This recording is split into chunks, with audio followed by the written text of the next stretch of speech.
एक घटना दोस्तों आपने सुना होगा कि उत्तराखंड में जो घटना है दोस्तों, उससे आप क्या होते हैं, एक नर्स को जो है गला दबा करके एक शराबी जो है मर्डर कर देता है।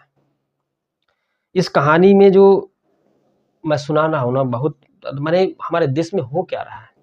एक जो है उत्तराखंड में बंगाल जैसी वारदात, रेप मर्डर के बाद नर्स को हत्या कर दी है। 2 सुराग जो है वह छोड़ दिया था, जिसके चलते वह पकड़ा गया, नहीं तो वह नहीं पकड़ा पाता। डेली की तरह वैसा ही अपने ड्यूटी जाती है नर्स ड्यूटी जाने के बाद आते जाते रहते हैं। वह जो है धर्मेंद्र होता है, वह जो है कि कुछ दिनों से शायद उस लड़की पे नज़र रखा था, नर्स पे। एक दिन की बात होती है दोस्तों कि वह जो है अपनी ड्यूटी दरिंदों को जो है अब काम ख़त्म करने के अपने घर जा रही थी और नर्स का जो है अपहरण कर लेता है। उसको रेप मर्डर कर दिया जाता है, लेकिन 2 चूक आरोपी ने पर भारी पड़ गई और पुलिस ने उसे दबोच लिया।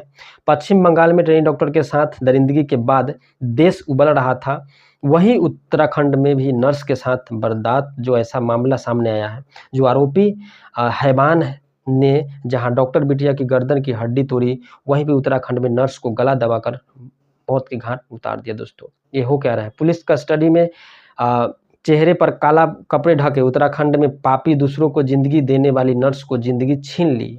सड़क पर अकेली नर्स को देखकर इस शख्स के अंदर का शैतान जागता है। माने वह काम करके शाम की वक्त था, या जो नर्स जो काम करके अपने घर लौट रही थी, या जो है शराबी जो है कहीं घर के थोड़ा सा पीछे यानी कि थोड़ा सा दूरी पे वह बैठा हुआ था, नशे की हालात में जो था यह धर्मेंद्र। इसे जो है नर्स को देख कर के इसके माने जो अंदर के शैतान होता है, अंदर की जो चीज़ होता है ना, इस गंदे इंसान को, ये पापी इंसान को, कि उस पे नज़र पड़ता है। उसे जैसे ही दबोचता है मुँह बंद करके और घिस करके जो है एक जंगल में माने आस-पास की झाड़ियाँ हैं उसमें ले जाता है। जब यह चिल्लाती है या नर्स उसे जो है क्या बताएँ, जब गलत काम कर रहा था वह जो है बचाने की कोशिश करती है नर्स। जब बचाने की कोशिश करती है तो वो जो है ज़मीन पे ही सर को मार-मार करके उसे जो है मौत के घाट उतार देता है। जब पुलिस से पूछा कि किस प्रकार से तूने मारा, तो उस प्रकार से सारी बात बताता है कि मैंने उसको देख रहा था, मैं नशे के हालात में था और मैं उसे मुँह पहले बंद किया, अपहरण के तौर पर मैंने पकड़ कर के उसे खींच के ले गया और उसके साथ जो है मैंने बलात्कार किया और फिर उसे जो है ख़त्म कर दिया। पहले जो है उसका जो भी पैसा-वैसा वगैरह होता है, वो भी जो है ले लेता है और यह जो है फरार हो जाता है। लूट-पाट की, उसके बाद बलात्कार किया और फिर जो है साथ नर्स की जान ले ली और यह घटना जो है 30 जुलाई को गुम हो गई थी, गायब हो गई थी। पुलिस के मुताबिक रेप और हत्या की शिकार नर्स जो है 30 जुलाई से गायब थी। गुमशुदा की महिला की लाश जो है 8 अगस्त को मिलता है, खाली प्लॉट की झाड़ियों में मिली। पोस्टमार्टम रिपोर्ट में रेप के बाद महिला का गला दबा करके जो हत्या कर दिया गया था।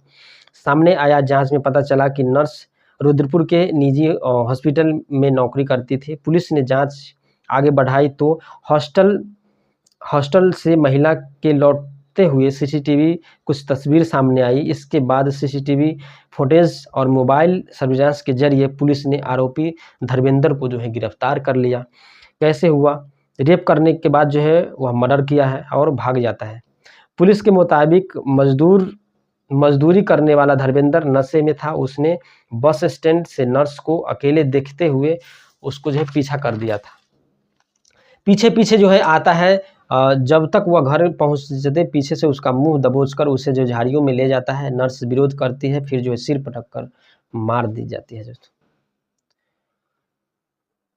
तो यही होता है। उधम सिंह एसएसपी जो है वहाँ बताते हैं कुछ कि आरोपी धर्मेंद्र उत्तराखंड में वारदात को अंजाम देने के बाद फरार हो गया था। उसके बाद जो है टेक्निकल सर्विलांस और मुख्य ब्यूरो के जरिए उसको जो है लोकेशन माने पता की जाती है।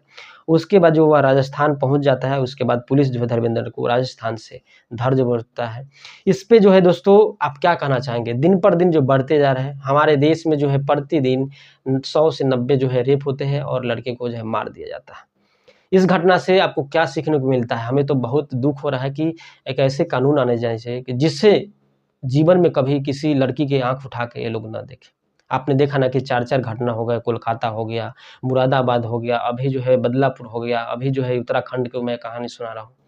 फिल्म इंडस्ट्री ने एक स्टोरी और एक दर्द भरी कहानी, मैं नहीं चाहता कि वो आपको मैं ऐसा कहानी बताऊँ, लेकिन मजबूरी है लोग को जागरूक करना, और ये जो कहानी का मकसद है किसी को परेशान करना नहीं, ये जो मकसद है कि लोगों को जागरूक करना। आप अपनी लाइफ में जागरूक होइए, क्योंकि ऐसे-ऐसे लोग हैं जो आपको देख कर के जलते हैं और आपके ऊपर गंदी नज़र रखते हैं। आपकी बहू हो, बेटी हो, एक छोटी-सी बच्ची हो, किसी को नहीं छोड़ता यह दरिंदगा, यह पापिष्ट लोग। तो इसके ऊपर अगर कहानी पसंद आई है तो लाइक शेयर ज़रूर कीजिएगा।